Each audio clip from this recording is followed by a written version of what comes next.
Hello, everyone. Welcome to the second Intergalactic Gathering of the Indigenous Movements of Latin America. My name is Kennedy. And I'm Hannah, and we are really excited for everyone to be here today. We hope that you all have a good time and enjoy and learn something new.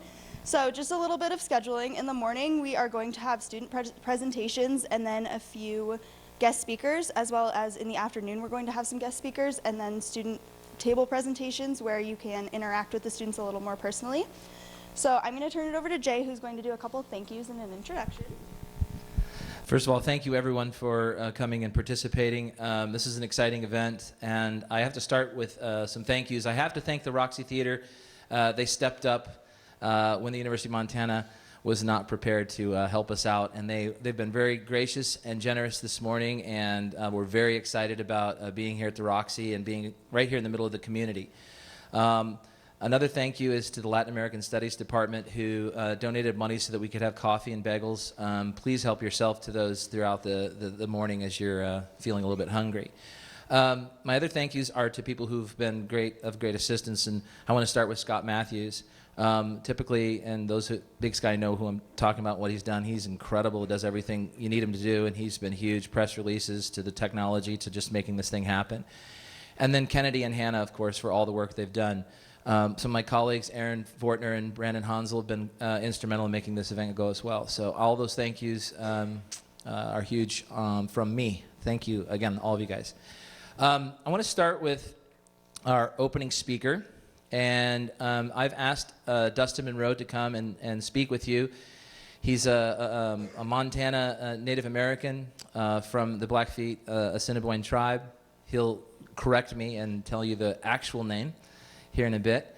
And I've asked Dustin to be a part of this so we can make the link. We're looking at Latin American indigenous movements, and of course we are in the Americas, so this is one very large supercontinent if you think about it. And so Dustin kind of brings it home for a lot of us. And as much as we've learned and been inspired by movements across Latin America, I hope that we can also learn what's right here at home. So without further ado, I'd like to invite Dustin to come on up to the stage and start this thing off today. Let's welcome him.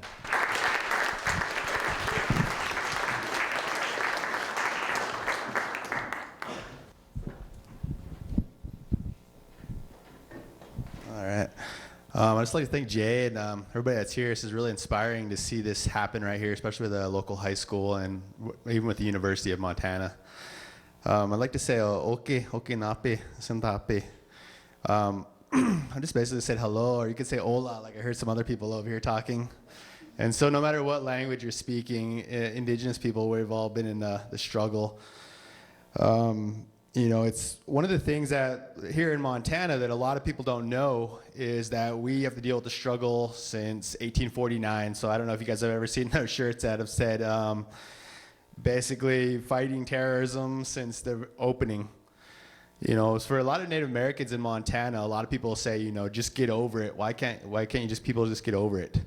You know, and then you realize when you look at other people and you look at the poorest places in Montana are actually reservations.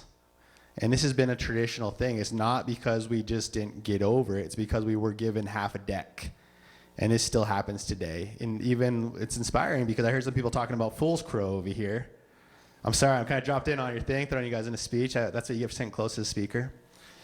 Talking about Fool's Crow, and that's one of the things, right? But have you ever heard of the Idle No More movement? Has anybody ever heard of that in here? Two, and that's the older. I was hoping they're younger. And so we're talking about basically the same movement that was even happening in South America. This has been happening across all of Americas. The Idle No More movement was a movement that was started basically in Canada. It was starting over Prime Minister Harper. And it was because he started to ignore the treaties. And the same thing happens down in South America, where they ignore the treaties, agreements that were established, you know, 100 years ago. And they're living documents that are recognized worldly and internationally. Some of the things that have even happened in South America that I know just from meeting, because when I go to, sometimes we all meet together, and it's really unique when you get people from South America meeting people with North America. Because in South America, one of the things they were talking about in Brazil, they were talking about how they were damming. and how they just kept damming. And so the further river you were down, you were losing water, even though it was going green, right? It's still that principle. But by going over it, the people that were lower were actually not having the fish access and food and water. And so they were still fighting the battle. And then also with deforestation, and then also with there's oil exploitation. Well, the same thing's happening here in Montana. Has anybody ever seen what's happening even like with the CSKT res really close to here? They took over and they became the first tribe in North America to actually own a dam. A lot of people didn't like that. And as a Native American, I read the racist comments that were written in there. And the thing about, these Indians, and they were trying to link us to terrorists. But yet, there was a private company that owned the dam for a lot of years. But when a Native American owned it, all of a sudden it became a terrorist. And we weren't going to give none of these people. But a lot of people don't know reservations, we're not just closed. There's a lot of people that are non-native that live there. I had a lot of teachers that were non-native that lived there that taught me. And so I think when we talk about, some of this stuff that's going on in South America, it's happening right here in North America, because the same battle that they're fighting down there is the same battle that we're fighting here, and it's for land resources, and that's always been like that. Even like with the Balkan, everybody knows what that, right? That was such a great thing. That was a horrible thing. What that happened that cost a lot of Native Americans is it's called sex trafficking. And so that's some of the stuff that we have to deal with over there. But these are stuff that are happening in our communities, and we have the cartels coming in our communities. But who's rising up and fighting these is the youth. That's who's rising up to this battle right now, is the youth in our communities, the next generation that's coming to school, getting educated and talking with others. There's also another, I'm pretty sure he's about, he's about 16, but he started the battle when he was 12. He's a native, I'm pretty sure he's from Oregon, but he's actually suing the United States. In that case, has anybody heard of that yet? These are things that are all happening today in in America. Right now, this 16-year-old is actually suing the United States with other 16 and below. I think the youngest kid is like 8 years old that's in this law case. And they're actually suing the United States because they're saying you did not use our resources. You guys are destroying our world that we're going to have to take over from you guys. So they're basically suing the future generation. It's a really unique case. If you guys get a chance, you guys should really look that up about the 16-year-old that's taken on the United States. And that's actually going to the Supreme Court. And so that's really unique. And so by you guys being here and taking involved here, I'd encourage you to even look around what's happening here. And in Missoula, if you want to look at a local movement that we did here, Columbus Day. You guys know that's not celebrated here in Missoula no more. Maybe in the school districts, but not the city of Missoula does not recognize Columbus Day no more. Did anybody know that? I got a couple head nods. We're getting a little more local, so that's really good. And that was because we had youth, we had elders, we had non-natives come in there and spoke out against it, because Columbus to us was a guy that came and basically was genocide. He really didn't. You can't discover something when there's already people there, right? That can't happen. And that's through the science. That's just facts. And so that was one of the local movements that we did here. Another local movement that we also did, and that's what Jay was saying right here, we started to refer ourselves in our language because our language was taken away from us. A lot of our elders, they weren't allowed to speak their language. And so they cut their hair off, and they did a lot of things to them. And so that's why when people say, like Jay asked me, what are you? A lot of people in your books, even Full Scribe, I don't know if that wrote Blackfoot or Blackfeet, but you'll read the books and you'll say like the Blackfoot tribe of Montana. There's no Blackfoot tribe in Montana. It's Blackfeet, but what we call ourselves is Upskapi Bakani. And so I encourage my kids and people I work with to not go in and challenge their teachers and say, when their teacher asks them, what are you? Say, I'm Upskapi Bakani, because that's what you call yourself, the Southern people. Or also, I'm also from the Nakota Nation. And so when you go in there and say, what are you? I'm a Nakota. And they'll be like, well, where is that? I don't fit in my little book right here. No, because we don't fit in the book. We didn't write our history. It was written for us. And so for the youth of today, I encourage all of us to actually go in there. And that's another battle that we're fighting here in Montana, was the language battle. Because our Native American language isn't even recognized as an official language in the Constitution of the Montana Constitution. And these are little battles that we're fighting. But a lot of the same stuff you're going to hear over here are the same battles that we're still fighting here, and they're all on different fronts, but they're being led by the youth and the next generation. And it's really awesome, and I really thank you guys for allowing me to speak today.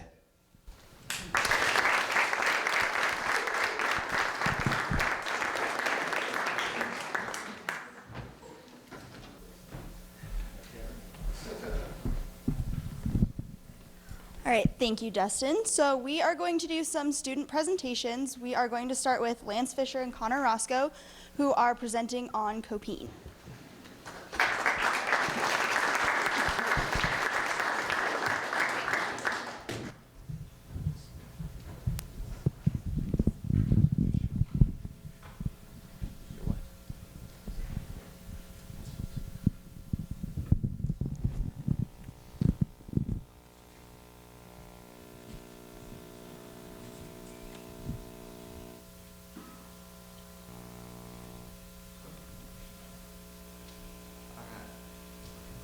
All right. Hola, me llamo Lance Fisher Y me llamo Connor Roscoe. y nuestra presentación es de Copin, Berta Cáceres y el pueblo Lenca. Para el primero es los Lencas. Los Lencas son de Honduras y El Salvador y los Lencas son el más grande grupo en todo el Honduras. Desafortunadamente, los Lencas tienen una cultura disminuyendo. Como tiene aculturación y por qué de eso el idioma ahora está extinto. Yeah. Pero una cosa bien es que muchas partes de cultura ha sobrevivido. Por ejemplo, cada año llevan a cabo una ceremonia que se llama Guancaño. Y también recientemente, unfortunadamente, los Lencas tenían problemas políticos y problemas con identidad.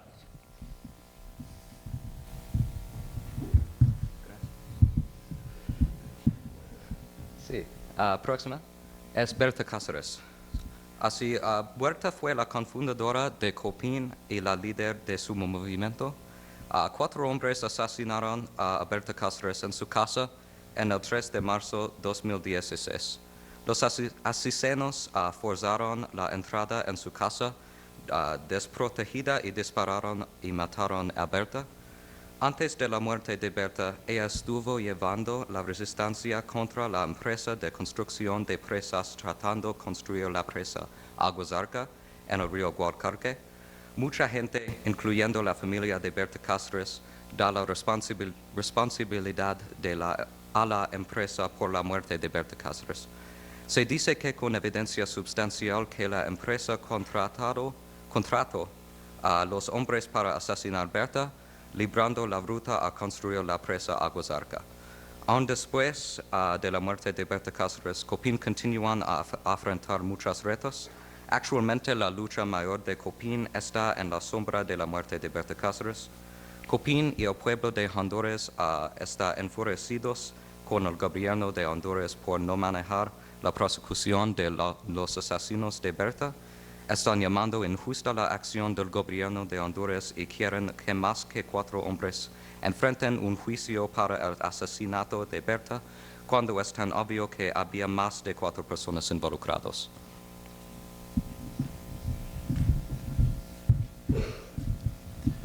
Y el próximo es el Copin. Copin significa el Consejo Cívico de Organizaciones Populares y Indígenas de Honduras.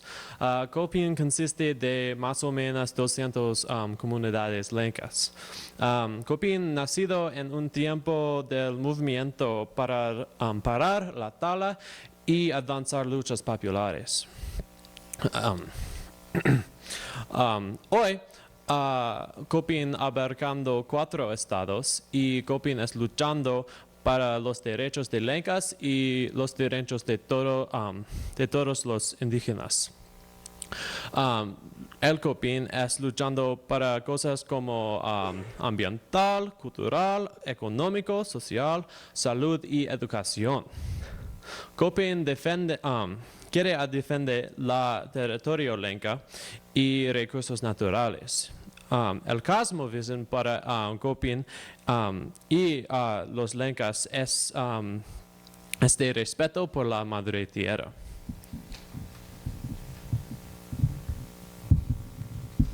Sí. Así próxima es DESA.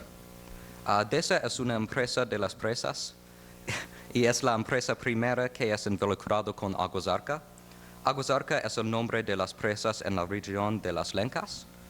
Berta, estuviste involucrado con la presa en el Río Blanco y con Copín ella continuó un barricado por más de 2 años, impidiendo el progreso del suceso en la presa. En el 2 de mayo, 4 empleados estuvieron arrestados como sospechosos en el asesinato de Berta Cáceres.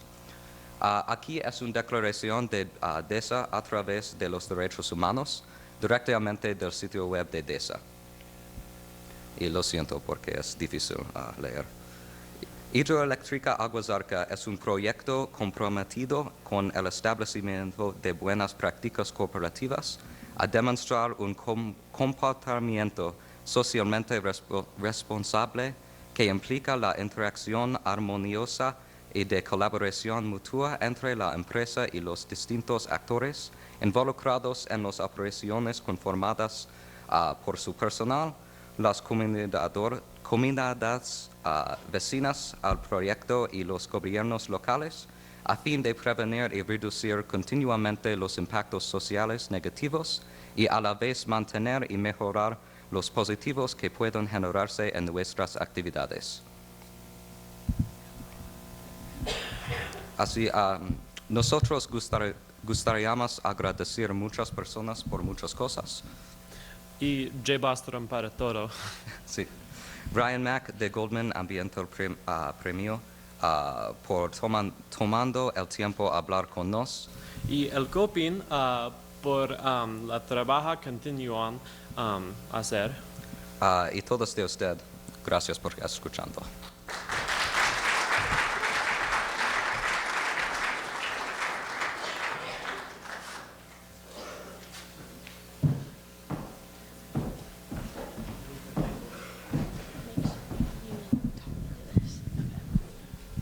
All right. Up next is going to be Nikki Nimlos talking about COFAN, an indigenous group in Colombia.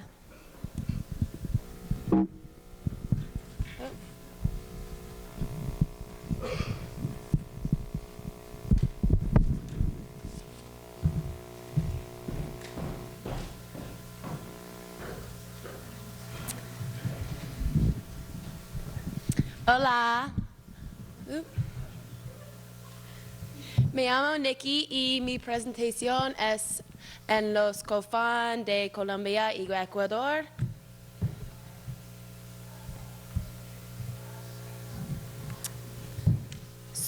Los COFAN originaron en Ecuador y Colombia en la selva amazónica. Tarde en siglo XVII, los números se desplomó cuando vino el Imperio Español. Los COFAN son la tribu indígena más vieja de sobrevivir en la cultura de Ecuador. Hay muchos diferentes pueblos por todo Ecuador y Colombia. La mayoría hablan sus lenguas maternas y español.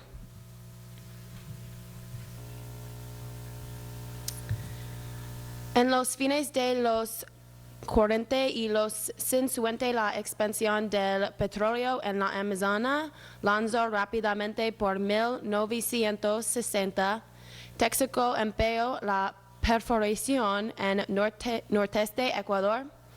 Texaco dejó en 1992 y dejó detrás muchos desechos tóxicos. En 1995, Texaco condujo una farsa la limpiar, pero limpió menos que 11% de las toxinas que dejaron detrás de. Chevron compró Texaco en 2011, pero continuaron con sus prácticas ilegales.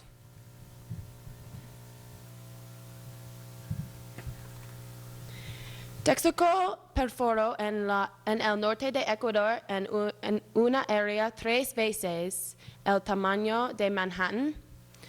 Ahorraron sobre $3 por barril de petróleo del manejo de residuos tóxicos en Ecuador versus los Estados Unidos.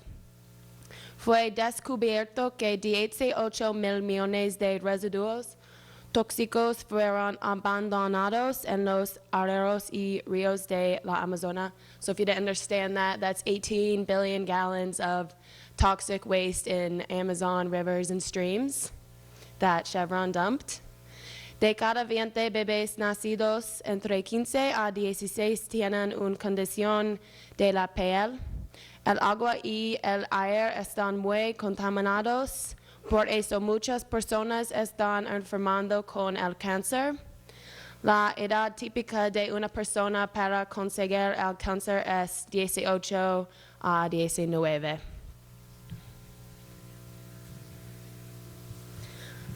La Amazonas es la casa de muchas plantas y animales. Esta tierra es ser comprometida por el gobierno de los ecuatorianos que permite que las corporaciones de los Estados Unidos construyan los caminos, los yacimientos de petróleo y hoyos de residuos tóxicos. Con las repercusiones ambientales conocidos, el gobierno de los ecuatorianos permitirán la perforación en la selva lluviosa.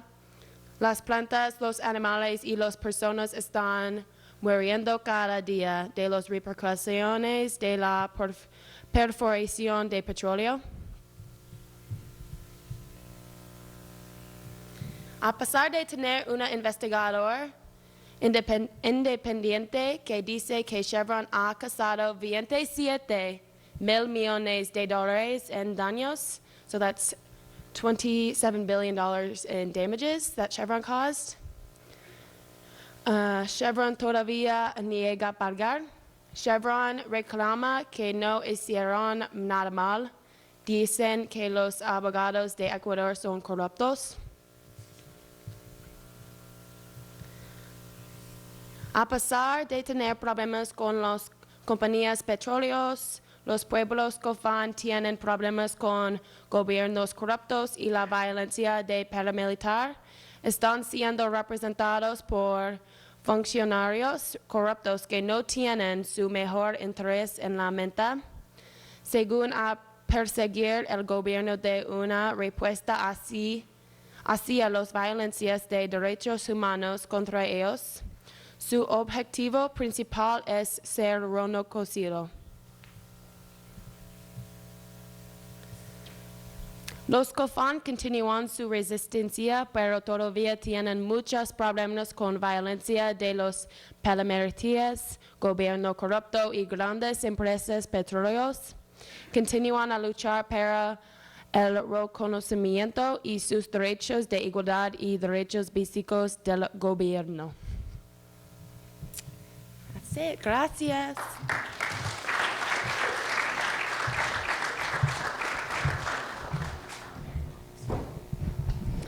Thank you, Nikki. The Yanomami are up, so if you guys would come on up. While these students come up here, I just want to remind everyone that as the students have been learning about these movements, one of the things that they've been learning is, go ahead, you're fine. That most of the tribes that they're speaking with, Spanish is their second language as well. And those that we've interacted with, it's not their dominant language by any means. And so I'm really proud of the students for throwing down with their Spanish and horrible accents and bad grammar and doing their very best, because it's really tough to learn a second language, anyone that's done it. So I'll let these ladies get started. And Grant. Thanks.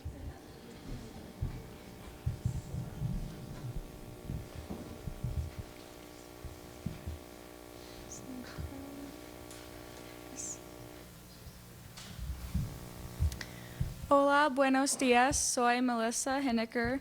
Para nuestra presentación investigamos los Yanomamis.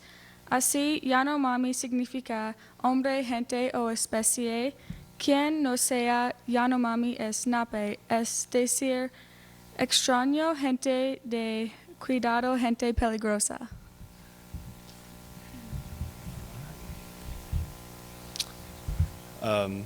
Viven en las selvas y montañas de norte de Brasil y sur de Venezuela, en una zona considerada como territorio indígena forestal más grande del mundo.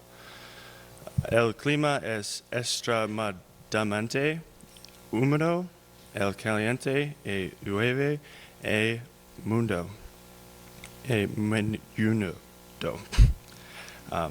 Que viene en zona con recursos como oro que natradado gomperos ilegales.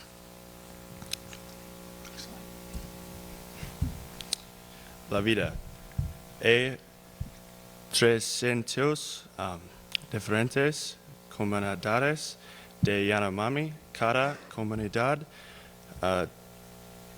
30 entre 50 36 personas viven en una casa llamado llano o shabado.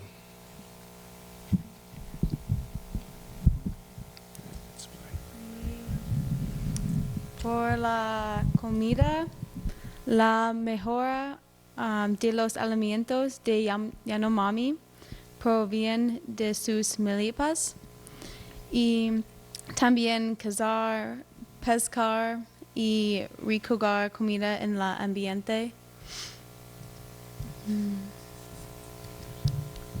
Los Yanomami ropa muy poco debido al clima húmedo. Pintar sus cuerpos y usar palillos para decoración y celebraciones. Ropa también se usa para significar convertirse en un adulto. Cultura en religión. Los Yanomami creen firmemente en la igualdad entre las personas. El mundo espiritual es una parte fundamental de la vida de los Yanomami. Cada circuito, roca, árbol y montaña tiene un espíritu. Los Yanomami creen que el universo se compone de 4 capas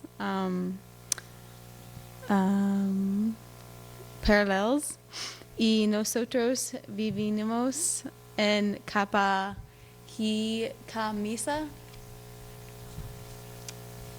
Y por la idioma, más de la mitad de los Yanomami habla Yanomamo. Los otros 3 idiomas dentro de la familia son Yanam, Sanuma y Yanomami. La lengua es muy importante para la narración y es una gran parte de su cultura porque no tiene un lenguaje escrito. La historia.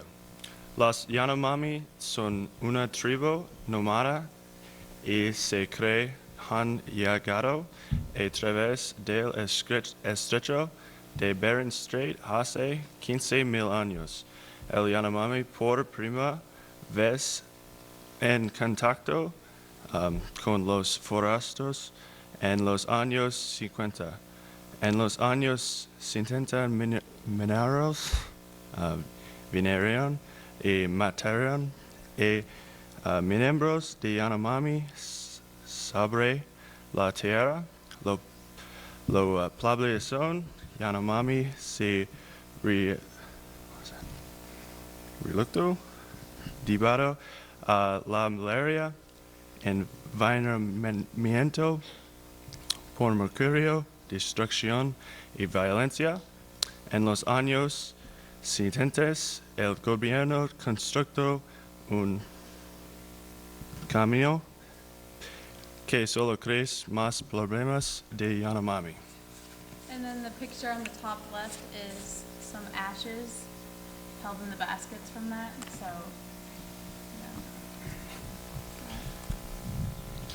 Contacto reciente con los extranjeros ha provocado que los Yanomami que sufre de malaria con 70% afectado. Ilegal minera es también un gran problema y está destruyendo la tierra y los medios de subsistencia.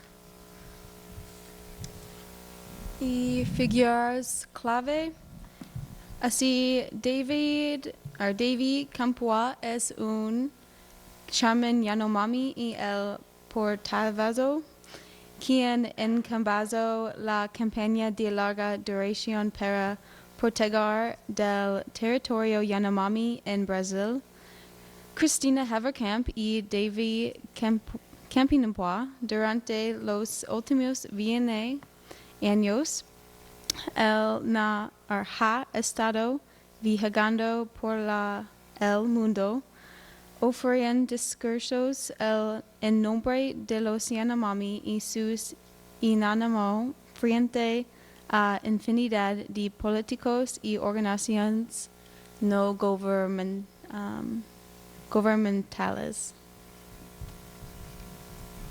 Las ayudas. Aquí hay algunos movimientos y campañas de la asociación que están luchando para garantizar los derechos a la tierra de los Yanomami y su atención médica. Y los objetos de Yanomami. Objetos general de los Yanomami es proteger la tierra en que ha vivido hace miles de años. También necesitan suministros médicos quien deterren la mineral ilegal que está ocurriendo. Así, tú puedes escribir una carta al gobernador Brasil o donar a la campaña de Yanomami o even just escritura al su local. Y gracias.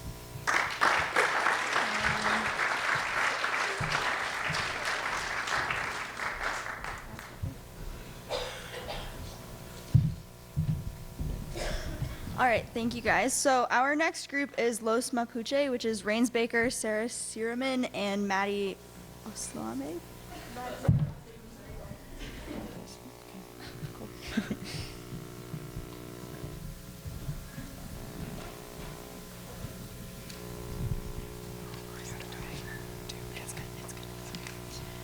Buenos días, o Mari Mari en Mapudungun. Estoy Rains y estas chicas son Sara y Madeline.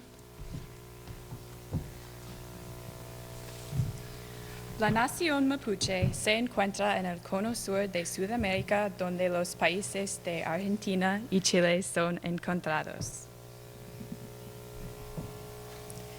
Según el censo chileno de 2012 y el censo argentino de 2010, la población del mapuche pueblo es 1.508.722 en Chile y 205.009 en Argentina. Los idiomas de los mapuches son mapudungun y español, y su religión es nahuatl. La nación mapuche tiene la mayoría de los pueblos indígenas en Chile y es una de las sociedades indígenas más grandes en Sudamérica.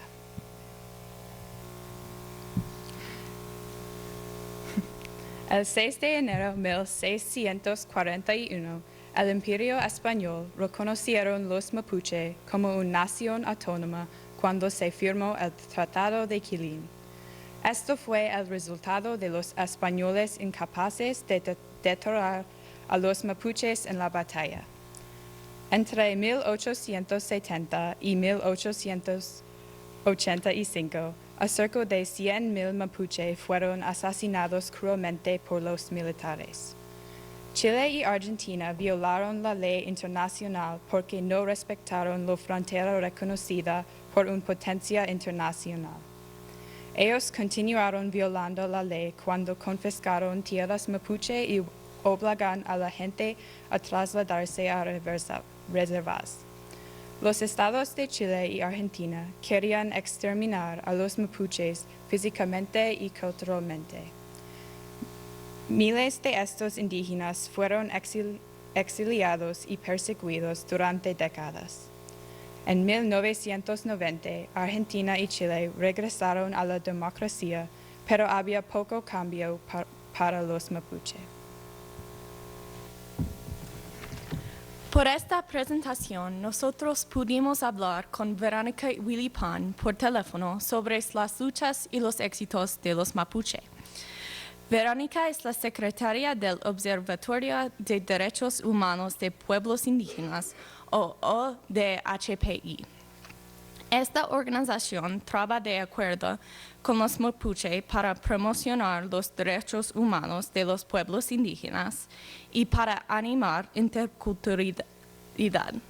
Pudimos preguntar a Verónica muchas preguntas y estamos muy contentos para compartir sus ideas con ustedes. Una de las preguntas que nosotros preguntamos a Verónica era cuáles son las demandas de los mapuche. Ella nos dio 3 puntos que son las demandas principales. Primero, ellos quieren el reconocimiento de la tierra comunal y ancestral por el Estado.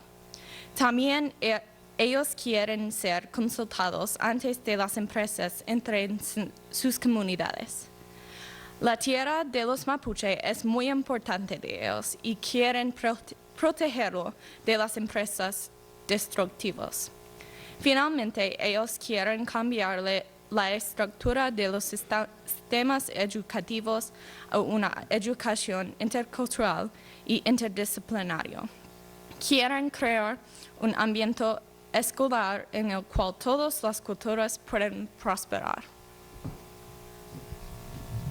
Las metas.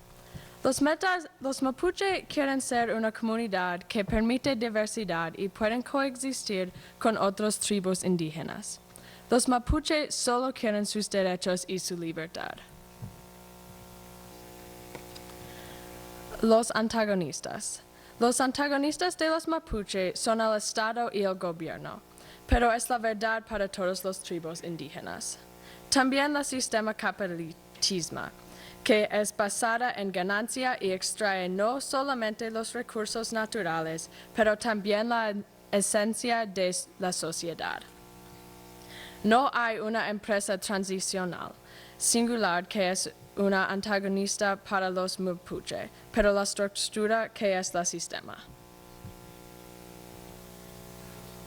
Gracias.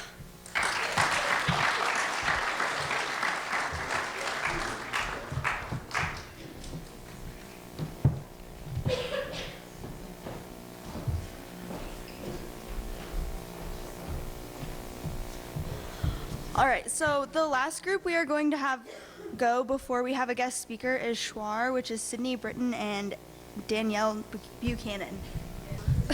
What is this? What is this? Oh, swap displays? Yeah. Okay. Here. Hola, me llamo Danielle Buchanan. Y yo me llamo Sydney Britton. Y nosotros estamos estudiando el movimiento Schwar. So, Schwar? What? Nothing. No, it's regular on our screen. What? Okay. Anyway, en el lenguaje, el idioma Schwar, la palabra Schwar significa la gente. Y también en los 1500, españoles llegaron y encontraron a los Schwar, pero los Schwar luchó contra los impuestos de los españoles. En 1599, los Schwar lucharon con españoles, y haciendo que esta tribu será la primera tribu indígena sin colonización en la Amazona. Y más en su historia, cuando el Schwar tenía batallas con los Achuar usaron las cabezas del Achuar muertos para hacer cabezas encogidas, o en su lenguaje es tsunta. Y Hoy en día el shuar no tienen tecnología, so no hay computadores o teléfonos o algo como eso. Okay. Es parte del grupo Ibarra, que es en el parte sur de Ecuador y parte norte de Perú. En el grupo en el Ibarra hay los tribus Quichua, Zapara, Shuar, Ashuar y Shuar. Okay, so los conflictos del shuar hoy día. So desde los 990s, la tribu shuar ha tenido conflictos con compañías de petróleo. So al principio, Texaco, también conocido como Chevron, perforó en el territorio del shuar y causaron un derrame de petróleo. En meses recientes, el gobierno de Ecuador firmó 2 contratos con compañías de petróleo de China. El petróleo goteó donde en el agua donde beben los shuar, causando el cáncer y abortos espontáneos. Lo siento, Máxima va a ser un rally contra Chevron en California. Puedes ir a nuestra cabina para más información. So aquí son las 2 compañías de China de petróleo. So hay el Petróleo Nacional de China y Corporación Petroquímico de China. So como decía antes, el gobierno de Ecuador firmó 2 contratos con esas compañías que dice que las compañías tienen 4 años de exploración y 20 años de perforación. Y estas compañías también tienen 3 millones de hectáreas para perforar. Amazon Watch es una corporación ayuda y habla en nombre de tribus indígenas y sus movimientos. Este grupo solo tiene 12 personas y han ayudado y han dado voz a muchos movimientos indígenas. Okay. So aquí son nuestros reconocimientos. So de Amazon Watch queremos dar las gracias a Adam Zuckerman y Paul Pasimiño. Estos señores nos dieron a nosotros mucha información que nos ayudaba mucho. Queremos dar las gracias a Jay Bostrom, nuestro maestro, y Christy Merdinger, y también las compañías de China que mantuvieron colgar para arriba en nosotros. Y finalmente queremos tener una memoria cariñosa de José Tendetza. So, José Tendetza fue un jefe de los Shuar que fue asesinado en 2014. Fue perdido noviembre 28 de 2014 y su cuerpo fue descubrido en diciembre del 2014. Gracias. Talk about Amazon thing? No? You want to talk about the Amazon thing? The Jameson thing. Huh?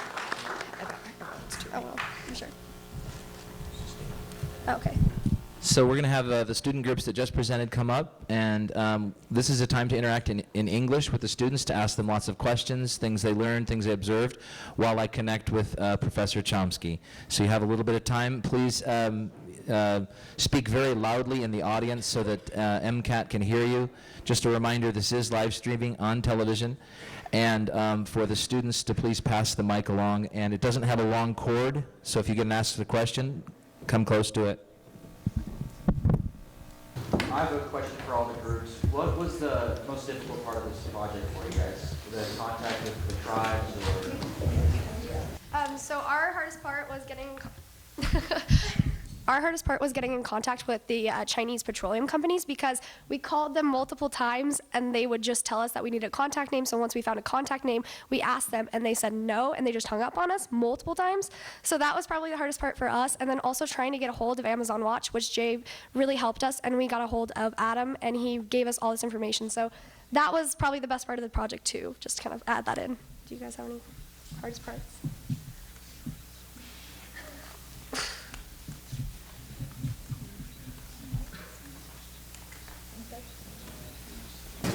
I have a question. Do I need to go up to the mic? Just really loud. Okay. To the gentleman in the blue shirt, what was the group that you did research on? Yeah, your group. Yanomami. Okay. I think I saw a map up there of their migration route. Is that correct? That was mostly speculation on our part. Okay. We didn't really have an idea, but that was usually how we got the group and stuff. Okay. We just saw like it was like on one of their main websites. They said approximately like 15,000 years ago they migrated from the Bering Strait. Okay. That was just one of their ideas. Their ideas, or maybe from another source? It was just from one of the sites from Survival International. Okay, that was I my don't know. that was my question. Is if it came from them or if it was something you found somewhere else. Thanks.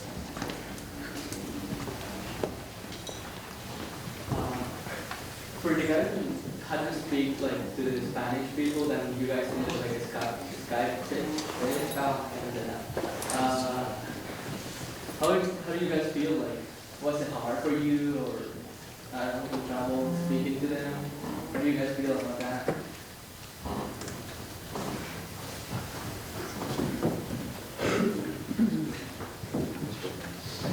Well, we had a Skype session along with a few other people who are presenting later today, I think, fortunately with a person from the Goldman Environmental Prize.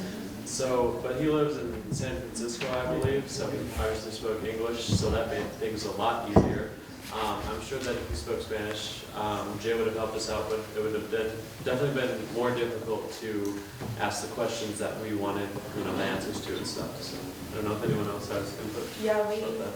we spoke with Veronica Lilipan, who is going to be speaking later today, and she does not speak English, and so Jay definitely helped us out a lot. He basically translated everything, and but I mean, it was cool to see like how much we could get, I guess.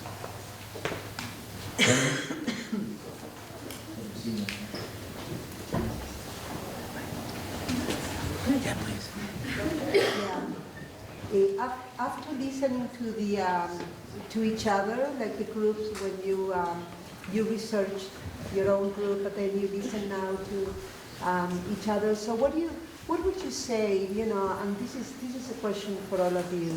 What would you say are like maybe you think like some differences and similarities, because you are talking about groups that are in Chile and Ecuador and Brazil. They are like very different environments, many different governments.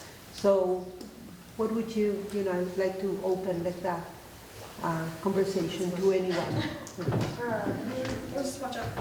Well, I know like a lot of the similarities were big corporations trying to come into these poor communities, and obviously not white communities, to like get resources. Like with Nellie's group and me, we both looked at Chevron and how they go into places like Ecuador and Peru and they extract oil because they can do it cheaper, because they don't have to follow the same principles that they would in the United States. So I know that like they saved $3 a barrel doing it in Ecuador, and so yeah, I think it's just about getting resources cheaper, which was a big similarity. Yeah. I feel like all the groups, some part, like in history, they've always been exploited by different cultures have come in and tried to take over their land and their culture. And so pretty much throughout history, they've been exploited. And at this point, in this time, it's just kind of like companies like Nikki was saying, like Chevron and all these other companies people have presented that are coming in and just exploiting them even more. So I'll just let you guys go ahead. Okay, thank you guys. We're gonna get ready.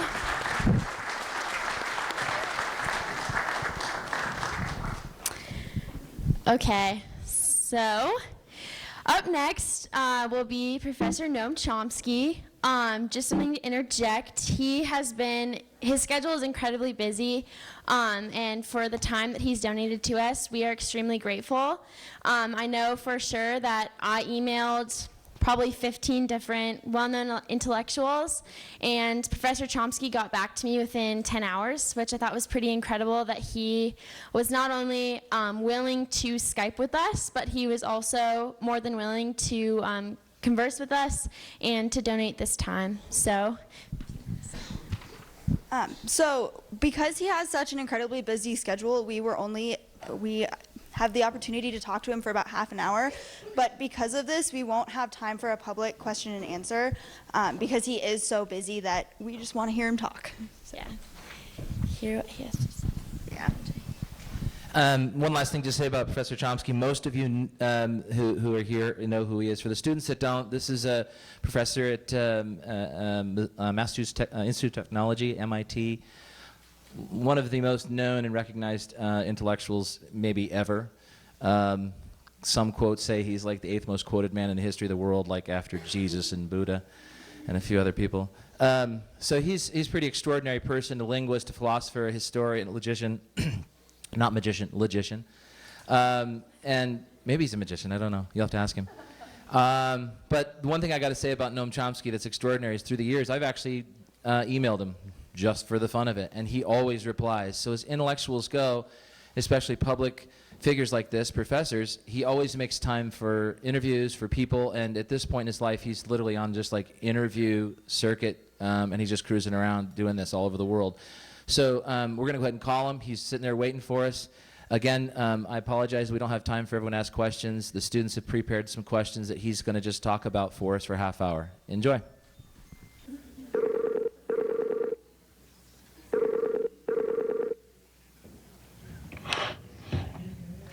Hello? Hello, how are you today? Okay, I'll put Professor Chomsky on. All right. Okay, thanks. Thank you. Okay. Nice. How's that? It's the top half that matters. That's where the cortex is. There you go. All right. Well, thank you so much for joining us today. You're here with classes of International Baccalaureate Spanish students in Missoula, Montana from Big Sky High School. And today's event is being hosted at the Roxy Theater in downtown Missoula. And we've just finished a bunch of student presentations on indigenous movements in Latin America. And I know you got an email with just some questions that the students had, and I think we'll just let you speak a bit, and if there's time, maybe ask you a question or two. Okay, well, I'll just make a couple of comments. It's, I think the first thing to bear in mind... Excuse me, we're going to have Chris make it louder for you, okay? Hold on 1 second. We may have a technical fix. Sorry. I figured we should just get it straightened out. Is that it? Yeah, okay. Okay. How's that? Can you hear me? That's great. That's great. We can hear you. Okay, and I can hear you. Thanks, Chris. Yep. It's nice to have a specialist around. What I was saying is that we are living at a unique moment in the whole history of the human species. Its seriousness and significance, it can't be underestimated. You and your generation are going to have to make a decision now as to whether organized human life will continue on the earth. That's not an exaggeration. The environmental crisis is growing. It's inexorable. It's not going to stop. If current tendencies continue in your lifetime, that of your children, the prospects for organized human existence will radically decline.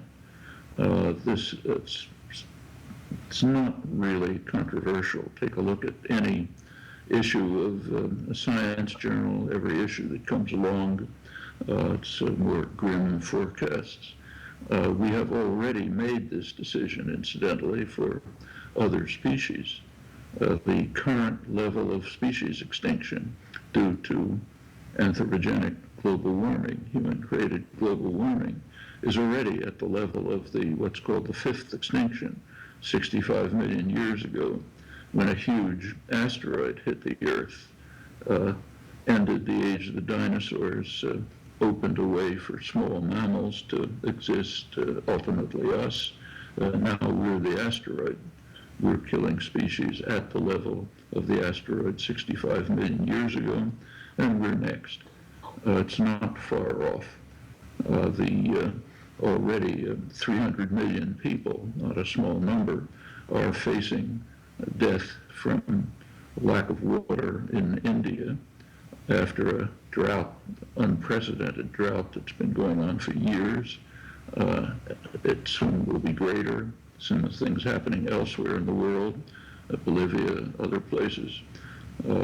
Sea levels are predicted to rise within a few decades, not long, by maybe 3 to 6 feet. That'll be a disaster for coastal cities, but much worse than that.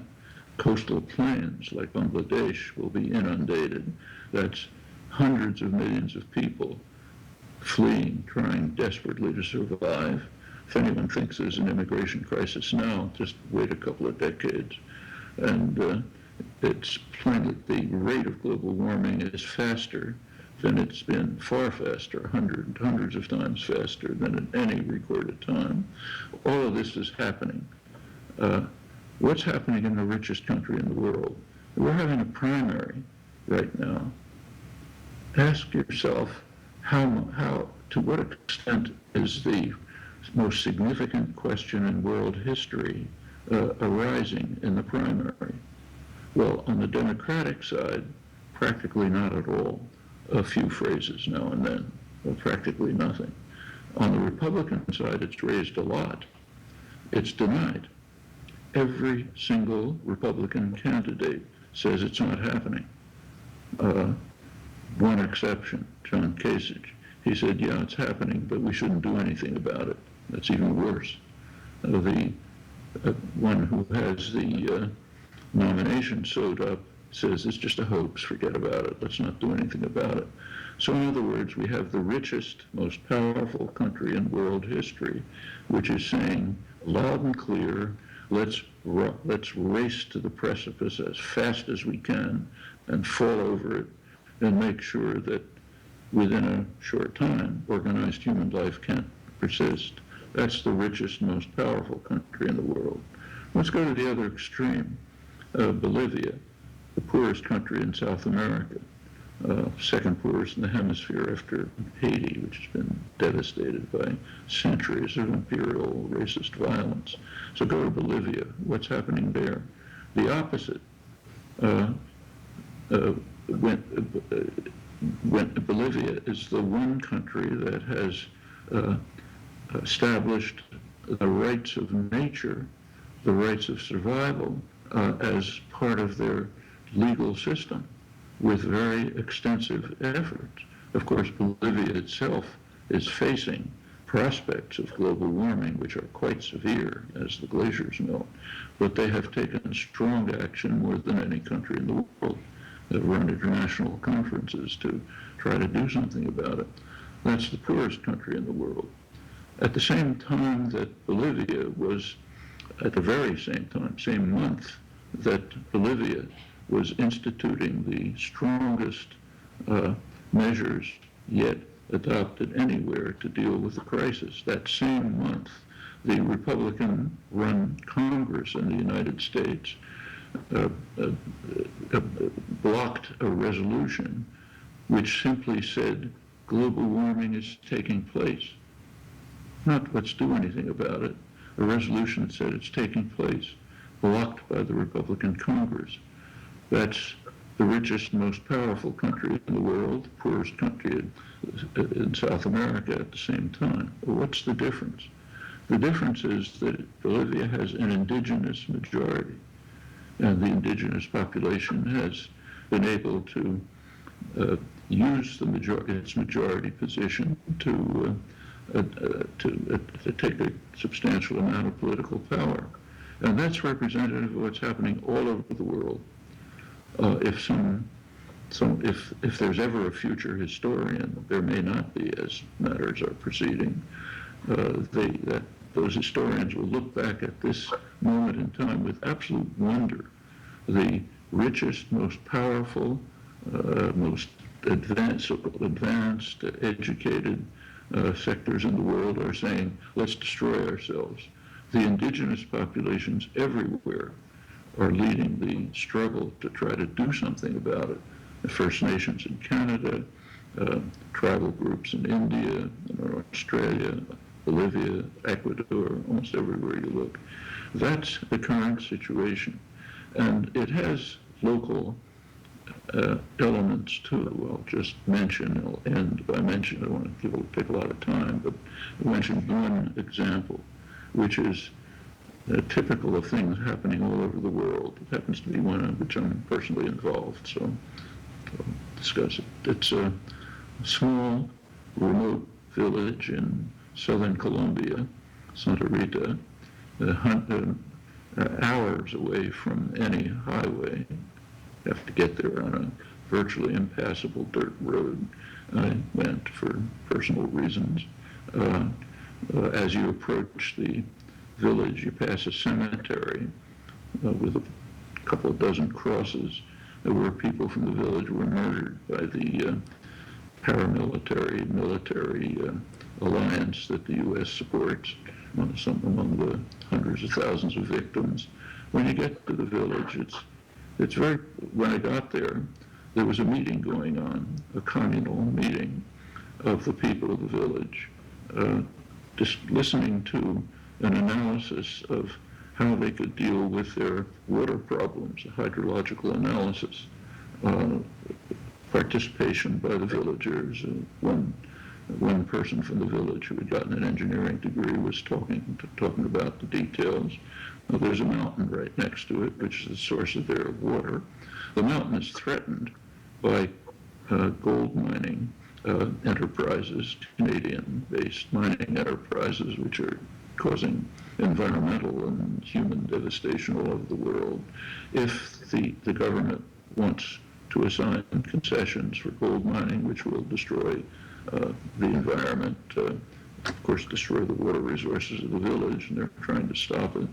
After the meeting, the men in the village, I went with them, climbed up the mountain, and on the top had a meeting with shamans and a ceremony, and put a plaque on the mountain identifying it as La Carolina. That's my personal connection. It was dedicated in memory of my late wife, Carol.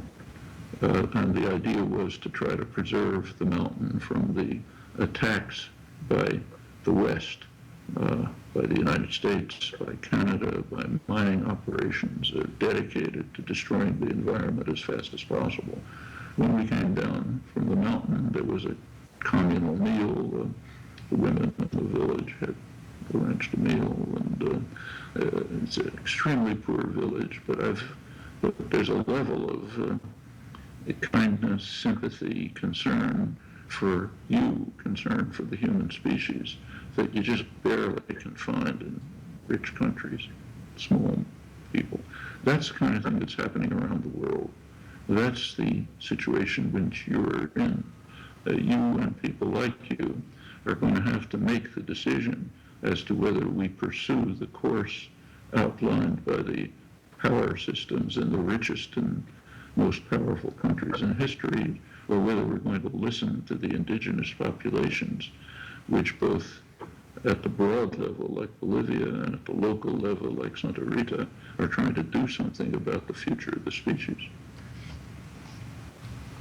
I'll stop there. Thank you very much. Oops, we're going to listen further. This is going to come up and ask a question if you have a few more minutes. Sure.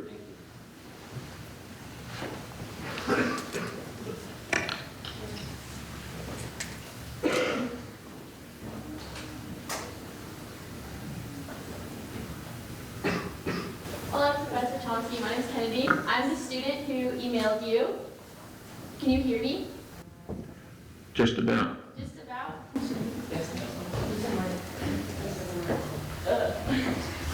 All right. Hello, Professor Chomsky. I'm Kennedy. I'm the student who emailed emailed you. And my question for you is, how would a student like me or the students behind me bring about a more communal world? People like you and like me are very privileged. We have lots of opportunities, and privilege carries responsibility. You can use the privilege. So what can you do? You can do what the poor people in Santa Rita are doing. You can, I don't know exactly what's happening in your area, but in most areas, there are attacks on the environment going on.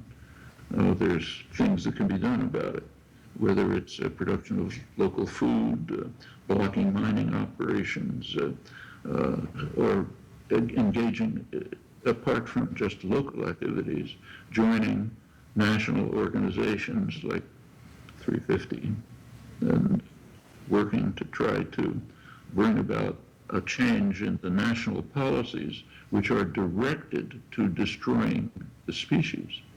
That cannot be emphasized too strongly. What I said about the primary is right in front of your eyes.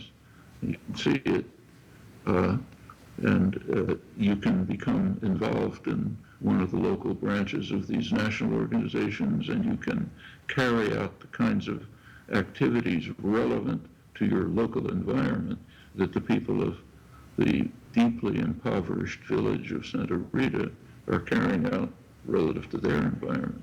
All of these opportunities are open.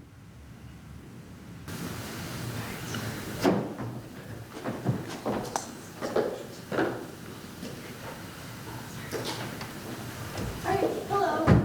My name is Hannah. So another student question we had was, what about the unappealing aspects of a lack of freedom of choice and inefficiency in a world without markets? A world without markets and freedom of choice? Is that the question? Well, you have to think a little about markets. A lot of the propaganda about markets is pretty misleading. The claim is that markets provide freedom of choice. Actually, it's the opposite. Markets limit freedom of choice. And that's very obvious if you think about it for a few minutes. So let's be concrete. I want to get home from work today in the evening, right?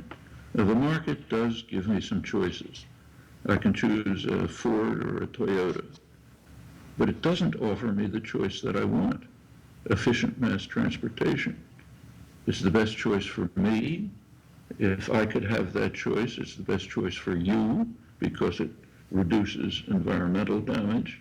It's the best choice for the future of the species. It's not available on the market because the market individualizes choice. Anything that involves community choice, that involves democracy, is excluded by the market.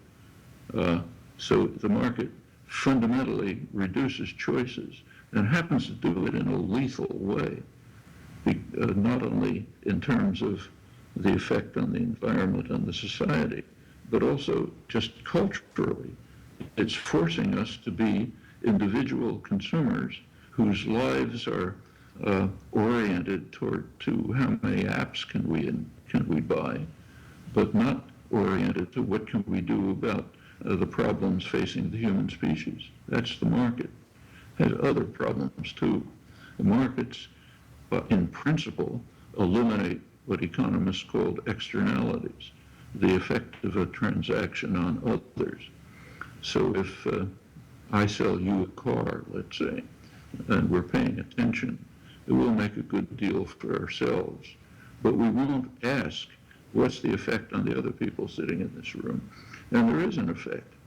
There's more traffic, more pollution, more traffic jams, more accidents. So there's an effect. For each individual, it may not be high, but carried over the full number of individuals, it gets large. And those are excluded in principle. Now, suppose we move up to, say, the financial system. If Goldman Sachs makes a risky transaction, they're paying attention, they'll cover their own losses. But they do not pay attention to what's called systemic risk, the possibility that if their transaction goes bad, it'll affect others. And that's very serious. We've just seen it when the huge insurance company, AIG, happened to make a series of transactions that they couldn't cover. It was going to break down, it was going to destroy the whole financial system because of the way they're involved with Goldman Sachs and others. So you, the taxpayer, had to come in and bail out the super rich who made the mistakes. Well, it's possible to bail out, to call on taxpayers to bail out the super rich when they make financial errors. But there's another externality that nobody can bail out: destruction of the environment. It's a crucial part of market systems is that we must destroy the environment because that's an externality. So therefore, when you actions that you take for personal self-enrichment, if they happen to have harmful environmental effects, which they commonly do, that's not counted in a market transaction. That's lethal. Nobody's going to bail, you can't call on anyone to bail out the species for that.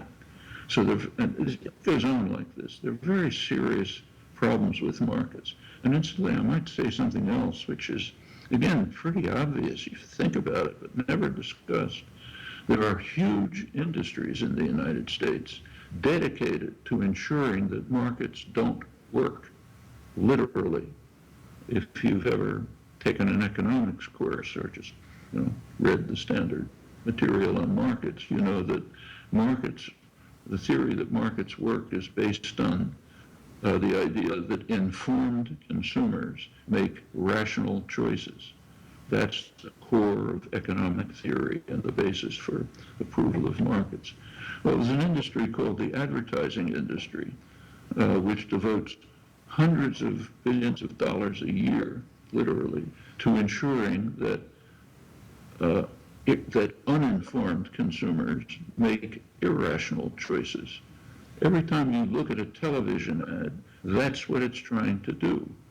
So if you look at an ad for, say, an automobile, it doesn't tell you what economic theory says it should tell you, namely list the characteristics of the automobile, have a consumer report saying does it work or not, a brief thing, doesn't take any cost and effort. That's what would happen in a market system, but that's not what you see.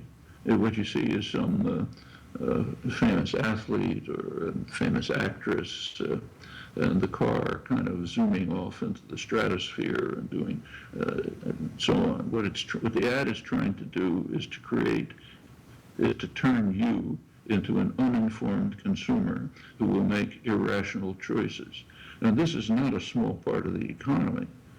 A huge part of the economy goes into undermining markets.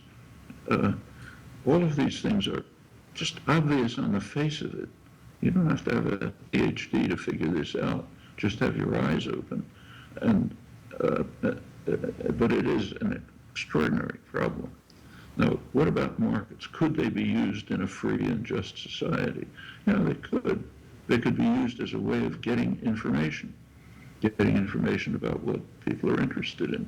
But they don't have to be tied to profit, to concentration of wealth, to trying to destroy people's minds by turning them into blind maximization, committed to maximization of personal gain, no matter what the effect is on others.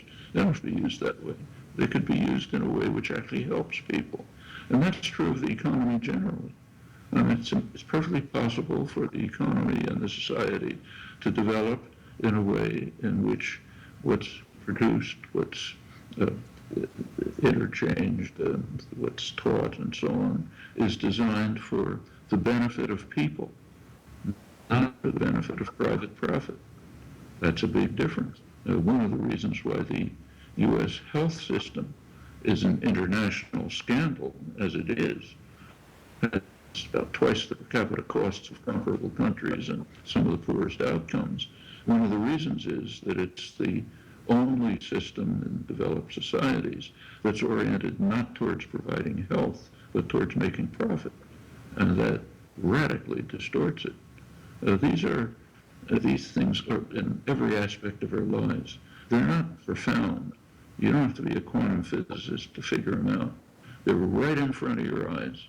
And a proper educational system should encourage you to just look at what's in front of your eyes and to think about it. And I think you get some pretty interesting results when you do.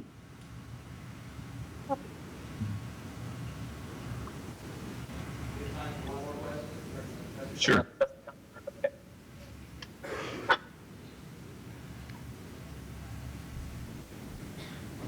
Professor Chomsky, my name is Matt Tillman. What we're learning from these indigenous tribes is that a lot of their problems are stemming, or so they claim, from capitalism. And I was wondering if you believe that capitalism is incompatible with democracy or justice. Well, first comment to make is that we do not live in capitalist societies. Capitalism is based on markets. And again, take an economics course. Capitalism involves markets. Do we live in market societies? Partially, but not by no means substantially.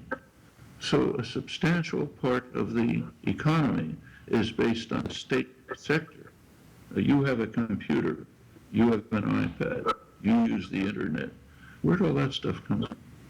It came mostly from the dynamic state sector of the economy, from institutions like the one where I'm sitting right now, MIT, back in the 1950s and the 1960s.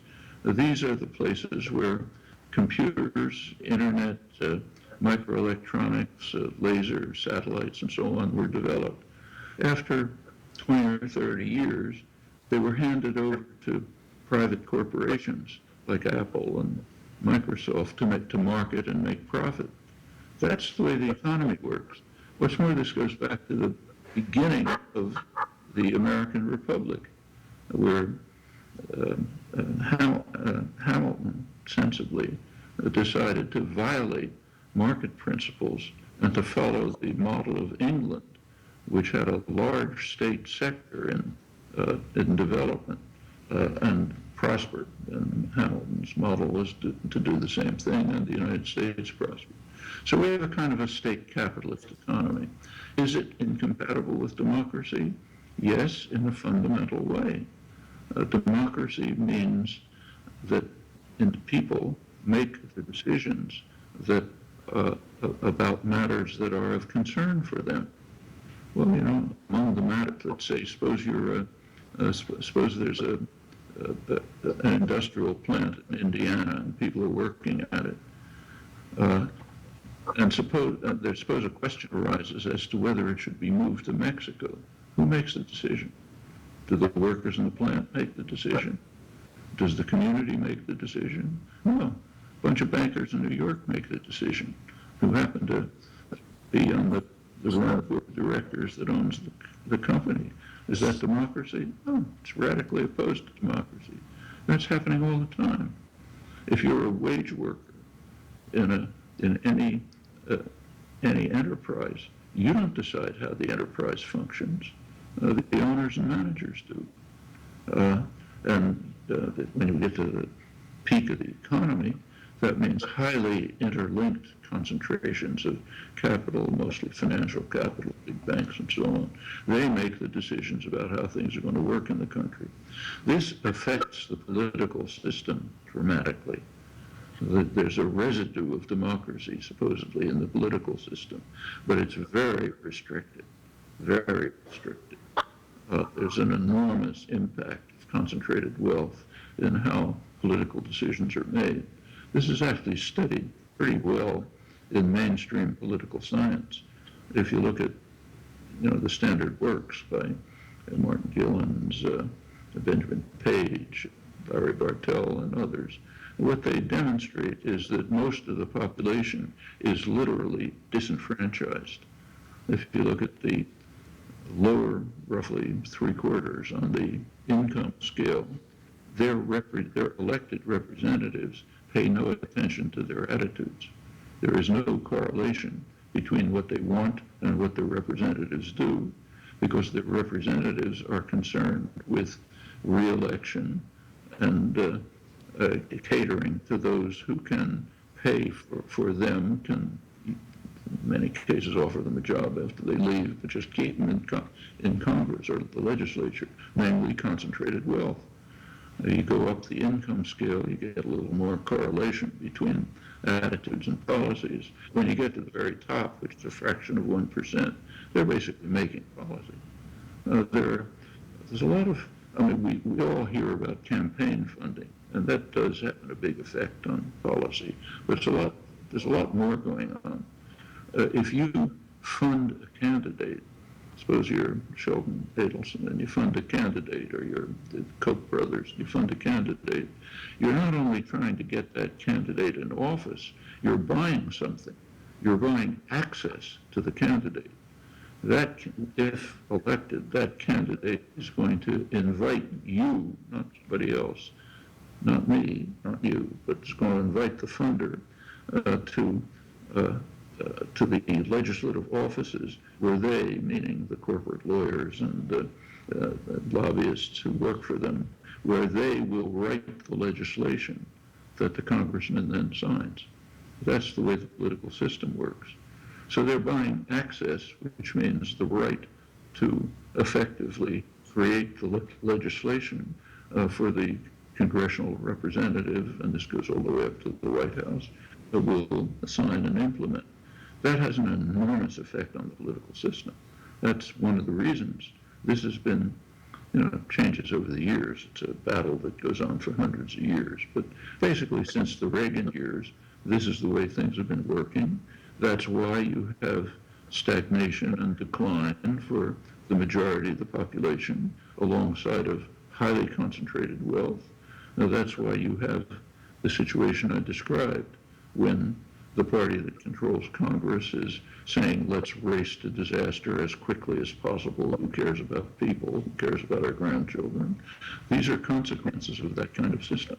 So yes, there is a dramatic incompatibility between democracy and the state capitalist system that we have. It doesn't have to be that way. So, for example, during the New Deal programs pushed the society in quite a different direction. The period, they weren't by no means saying the utopia, we could go way beyond that, but they did have a notable effect on improving the lives and security of the mass of the population, contrary to the neoliberal programs of the last couple of decades, which have the opposite effect. All of these are within the framework of state capitalism, and we can do a lot better than that, I think, moving to real democracy.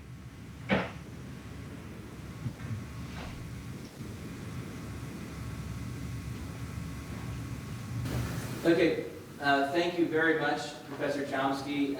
On behalf of Big Sky High School, the entire Missoula community, my students and myself, thank you for your time. It's incredible how accessible you are and how generous you are with your time. And it's been a real privilege and honor. Thank you. It's a privilege for me to be with you.